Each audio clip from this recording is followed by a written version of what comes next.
My name is Dr. John Beckwith. I'm located here in Hillsborough, New Jersey. I have a dental practice. The name is Cornerstone Dental. Much of my practice is based upon dental implantology and using the most current technology really to address patient needs and customize approaches to take care of the dental care and utilize dental implants to replace teeth. When people are starting to make decisions with regards to having dental implants done, I think they need to consider three basic things. The experience of a specific dental practitioner says a lot. I think that the training that they've received in the type of care that they need to have done, and also today the technology that they employ in their practice to make dentistry a little bit more predictable and comfortable for them. I've been practicing dentistry right now for 29 years. The first implants that we were restoring were done 28 years ago. And from that point, implant dentistry has always been a part of our practice. Today we are currently doing both phases of the procedure, surgical and restorative. My training has been through a 2-year fellowship through the Mish Implant Institute, and I've had the ability to go through the training procedure with fellow colleagues, with one of the founders of implant dentistry. Implant dentistry is a restorative-driven part of dentistry. The implants need to not only be placed in the bone, but the implants need to be placed where the teeth need to be.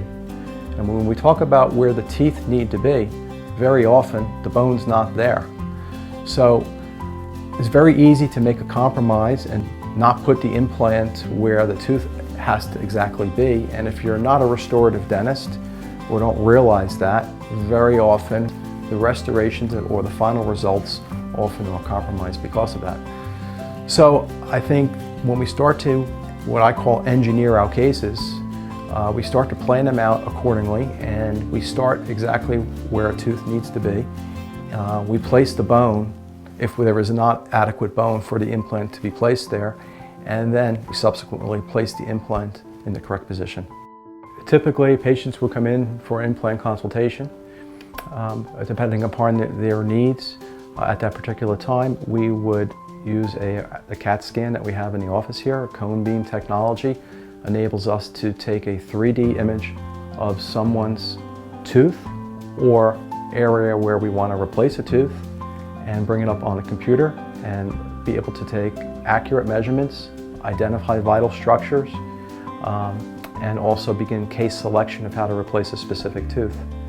And then, depending upon the specific case, today we're able to actually manufacture what we call a surgical guide. It's a computer-guided surgical stent. I view that as probably one step before robotic surgery. It's actually something that we make off of the CAT scan that we take from the patient. We're able to virtually place a tooth and an implant where it needs to be on the scan without working on the patient at all. The patient comes back in at a subsequent appointment. We put that stent in their mouth.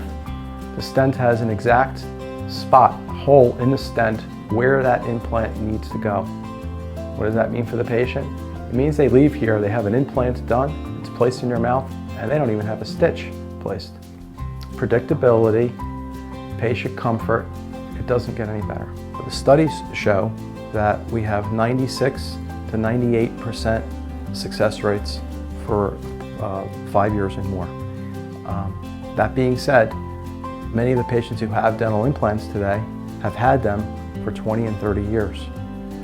More people have dental implants that have lasted 20 and 30 years than those that have bridge work and crowns in their mouth.